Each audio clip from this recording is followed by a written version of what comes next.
Hi everyone, my name is Ken Finnegan. Today we'll be talking about the OpenTelemetry Collector, but how to install it using a Helm chart. So the agenda for today's video, we're going to talk a little bit about Helm, what it is, how it works. Then we're going to talk about the OpenTelemetry Collector chart and the various configuration options you have there. Then we're going to look at how we deploy it to Kubernetes and doing so with Helm. So to get started, let's talk a little bit about what we need to do when we're deploying an application.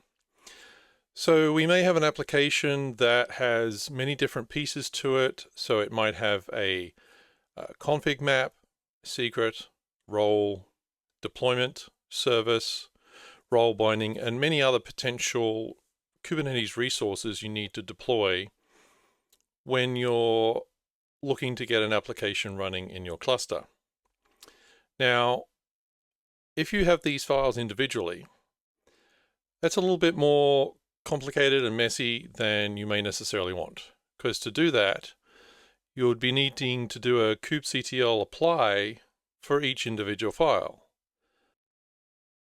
So for example, you need to deploy a config map. You kubectl apply -f and the file with the config map information. And then you likewise need to do the same for a secret, a role binding, the deployment, and finally the service.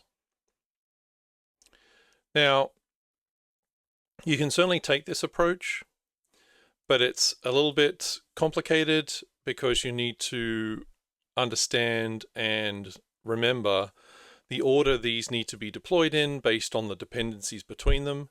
So for example, a role needs to be deployed before the role binding because that uses the role in its binding process. Likewise, a service must be deployed after the deployment because then you need a deployment to reference in the service. So there's a lot of dependencies between these Kubernetes resources we need to deploy that we may not always be fully aware of. So it can get complicated to make all these deployments separately as individual files. And then you add in the extra layer of if you need to uninstall them, you then need to reverse the process and install them in the opposite order. So for example, remove the service first, then the deployment, etc. This can get very complicated and messy to manage on a file-by-file basis. So this is where Helm comes in.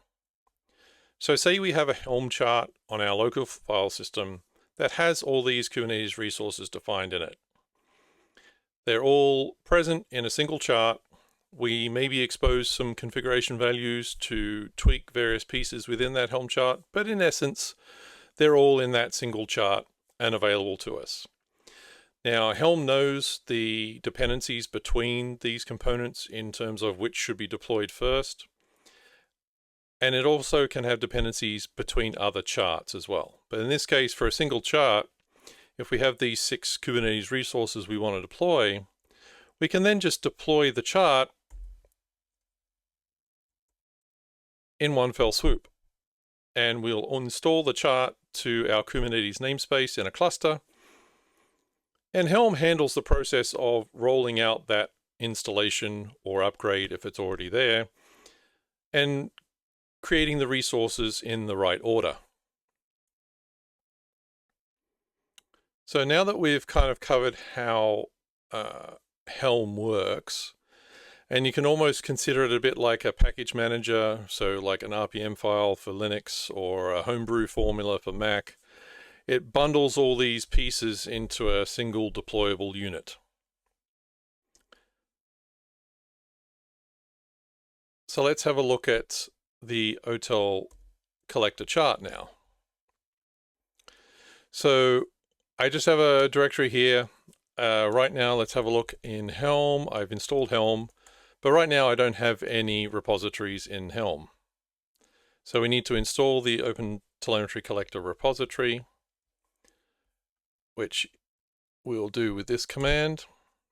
So it now says it's added the OpenTelemetry repository to our local Helm. And if we give the list there, it gives us the name of the repository and the URL where it comes from.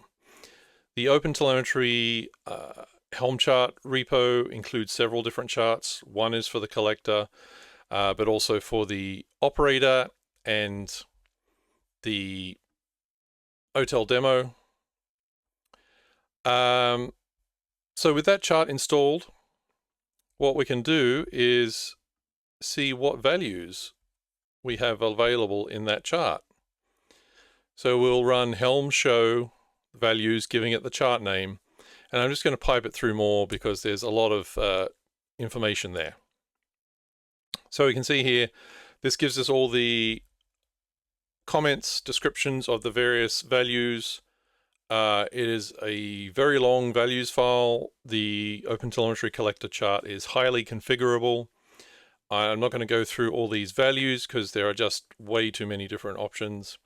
And we can see here in this config section, this is the part of the Helm chart that is equivalent to the actual OpenTelemetry Collector config itself, where you're defining your exporters, your processors, your receivers, and your service pipelines.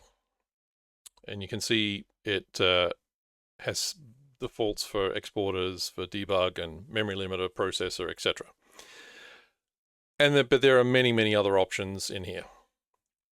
So that's kind of how we can look at the values that are available to us.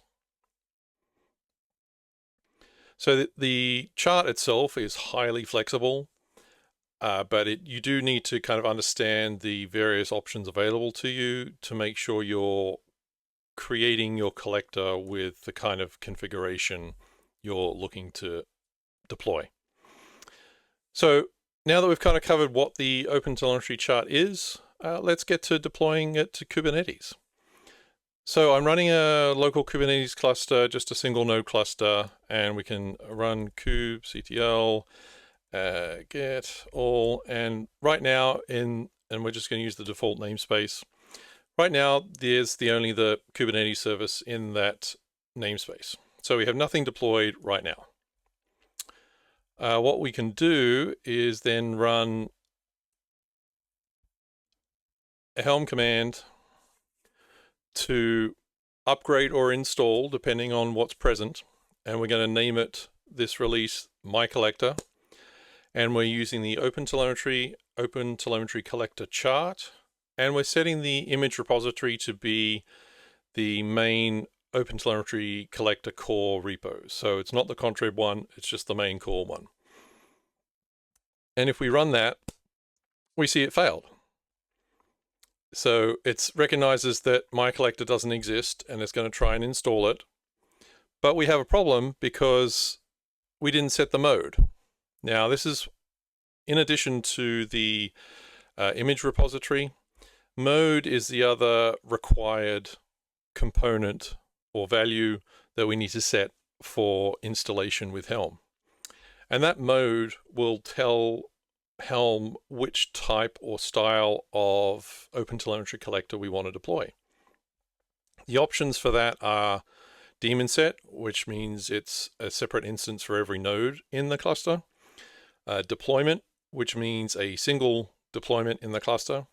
And then a kind of variation of the deployment is a stateful set one, where it's a single deployment, but it also has persistent volumes associated with it as well. So if you're running processes that require state, and that state is retained through restarts, then you would use the stateful set version. So now let's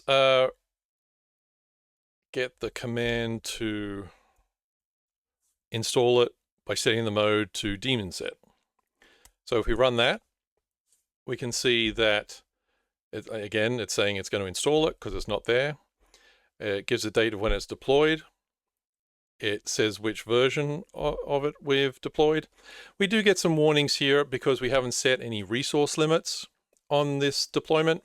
That's fine for what we're doing today, but when you're looking to deploy to production, you would definitely be wanting to set resource limits for the collector to make sure it doesn't just keep growing in size.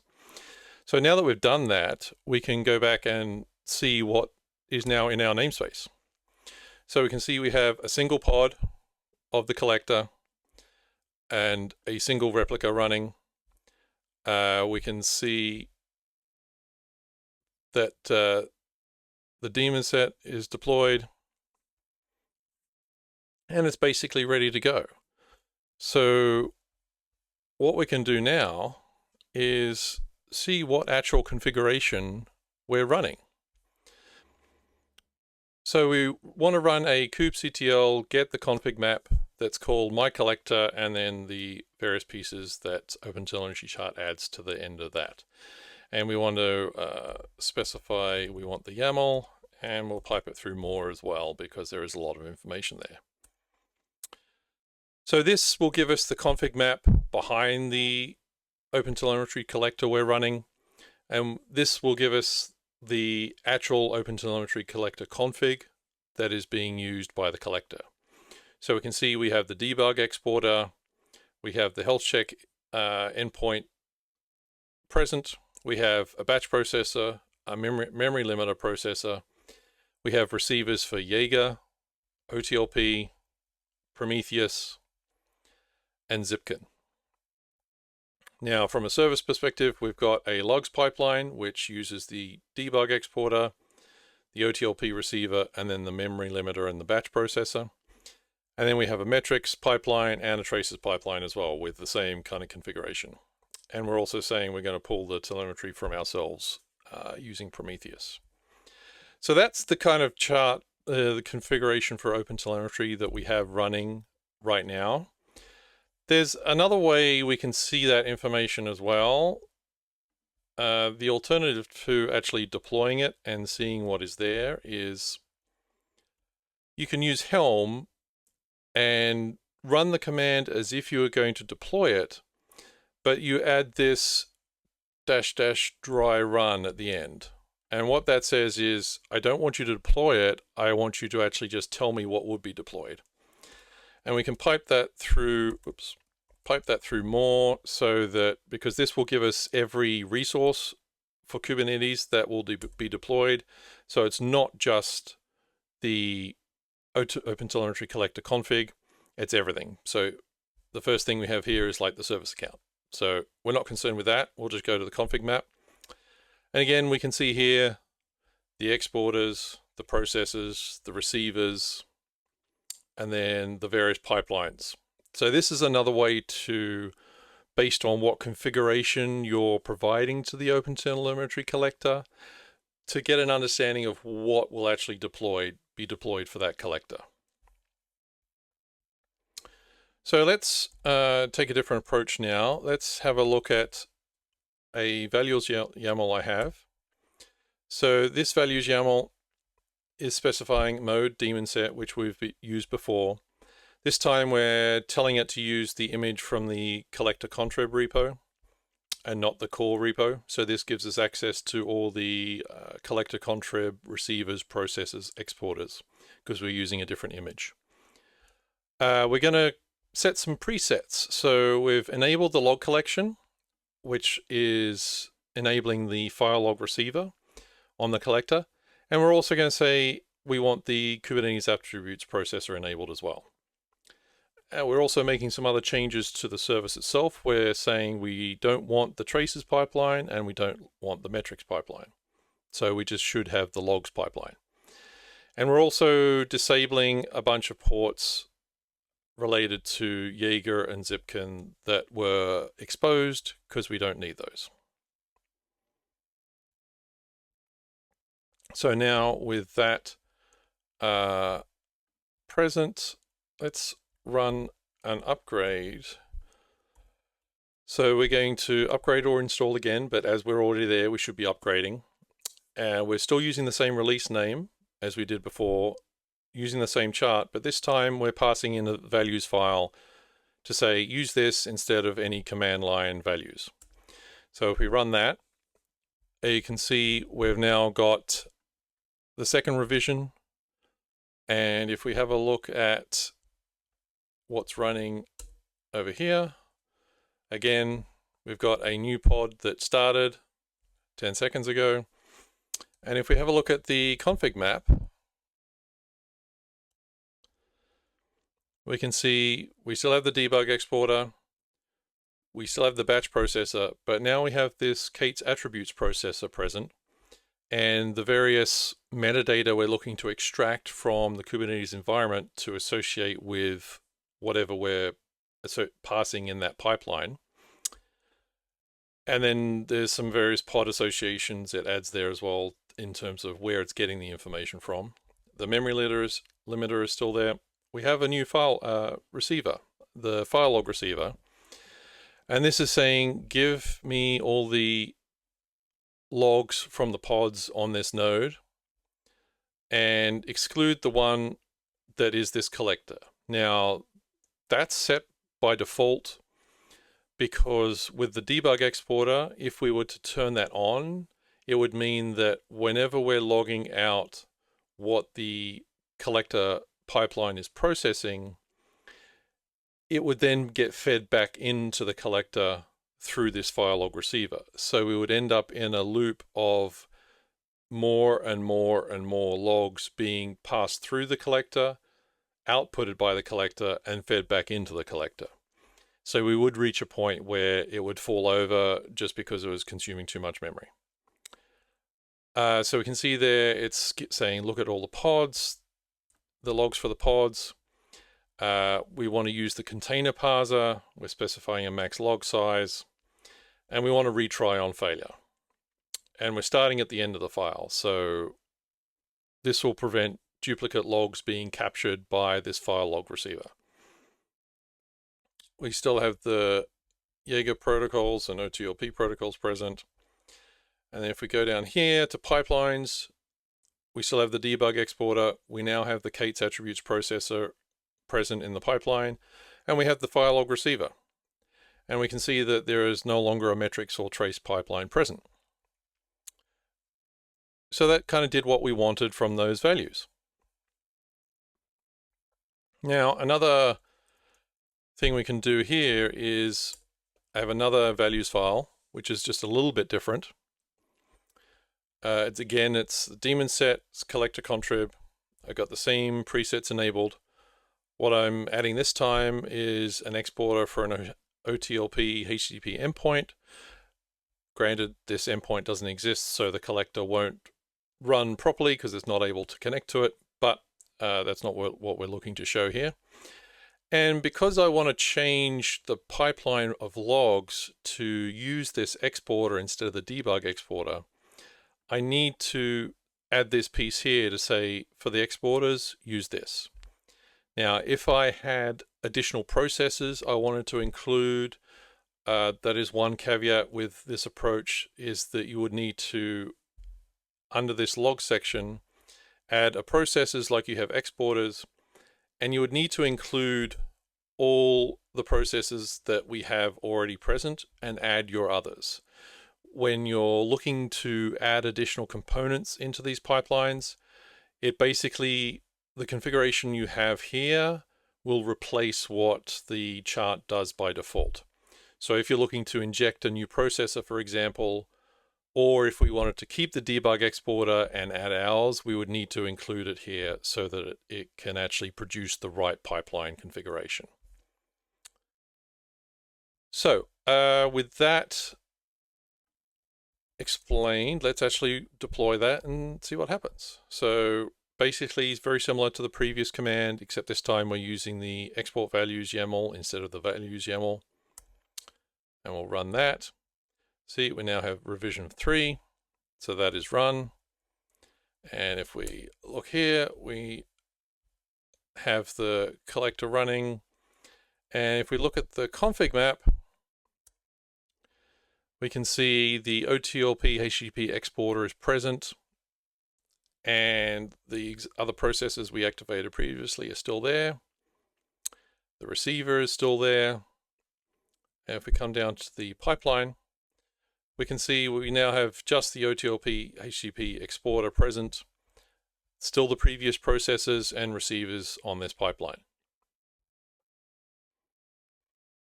So that's all I wanted to show everyone today. Thank you for taking the time to watch, and I look forward to seeing you again soon.